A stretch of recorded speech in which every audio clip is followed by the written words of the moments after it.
Assalamualaikum warahmatullahi wabarakatuh. Nama saya Triyanda Husni, NIM 200141933, kelas 1E, mata kuliah Bahasa Indonesia. Kedudukan dan fungsi Bahasa Indonesia, pemakaian huruf dan tanda baca dalam EYD. Kedudukan dan fungsi Bahasa Indonesia. A. Lambang kebanggaan kebangsaan. Sebagai lambang kebanggaan kebangsaan, bahasa Indonesia mencerminkan nilai-nilai sosial budaya yang mendasari rasa kebangsaan. Atas dasar kebanggaan ini, bahasa Indonesia harus terus dijaga, pelihara, dan kembangkan, serta rasa kebanggaan pemakainya senantiasa kita bina. B. Lambang sebagai identitas nasional. Bahasa Indonesia memiliki identitasnya sendiri. Apabila masyarakat pemakainya, terutama kaum muda dan pelajar, membina dan mengembangkannya sedemikian rupa hingga bersih dari unsur-unsur. C. Alat perhubungan. Berkat adanya bahasa Indonesia, masyarakat dapat berhubungan satu dengan yang lain sedemikian rupa sehingga kesalahpahaman sebagai akibat dari perbedaan latar belakang sosial budaya dan bahasa tidak perlu dikhawatirkan. Masyarakat dapat berpergian ke seluruh pelosok tanah air dengan hanya memanfaatkan bahasa Indonesia sebagai satu-satunya alat komunikasi. D. Bahasa resmi kenegaraan. Maksud dari bahasa Indonesia sebagai bahasa resmi kenegaraan adalah bahasa Indonesia dipakai dalam kegiatan-kegiatan resmi kenegaraan seperti upacara, peristiwa, dan kegiatan kenegaraan baik dalam bentuk lisan maupun dalam bentuk tulisan. D. Alat pengembangan. Bahasa Indonesia adalah satu-satunya alat yang memungkinkan kita membina dan mengembangkan kebudayaan nasional sedemikian rupa hingga bahasa Indonesia memiliki ciri-ciri dan identitasnya sendiri yang membedakannya dengan bahasa daerah. Pengertian EYD, ejaan yang disempurnakan. EYD diartikan sebagai tata bahasa yang disempurnakan.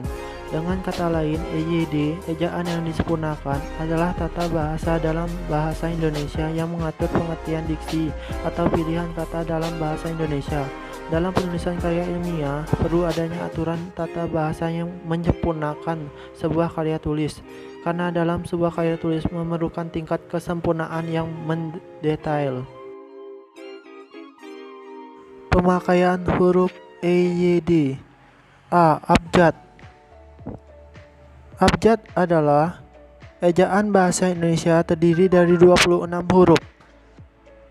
Contoh: A, B, C, D, E, F, G, H, I, J, K, L, M, N, O, P, Q, R, S, T, U, V, W, X, Y, Z. B. Huruf vokal. Huruf yang melambangkan vokal dalam bahasa Indonesia terdiri atas 5 huruf, yaitu A, E, I, O, dan U. C. Huruf konsonan. Huruf konsonan ialah huruf yang melambangkan konsonan dalam bahasa Indonesia terdiri atas 21 huruf, yaitu B, C, D, F, G, H, J, K, L, M, N, P, Q, R, S, T, V, W, X, Y, dan Z. D. Huruf diftong. Di dalam bahasa Indonesia terdapat 4 diftong yang dilambangkan dengan gabungan huruf vokal I, AU, E, dan OI. E. Gabungan huruf konsonan. Gabungan huruf konsonan KH, NG, NY, dan SY masing-masing melambangkan satu bunyi konsonan. F. Huruf miring. 1. Huruf miring dipakai untuk menuliskan judul buku, nama majalah, atau surat kabar yang dikutip dalam tulisan termasuk dalam daftar pusaka. Misalnya, berikut itu muncul dalam surat kabar Cakrawala. 2. Huruf miring dipakai untuk menegaskan atau mengkhususkan huruf bagian kata atau kelompok kata dalam kalimat. Misalnya, huruf terakhir kata abad adalah D.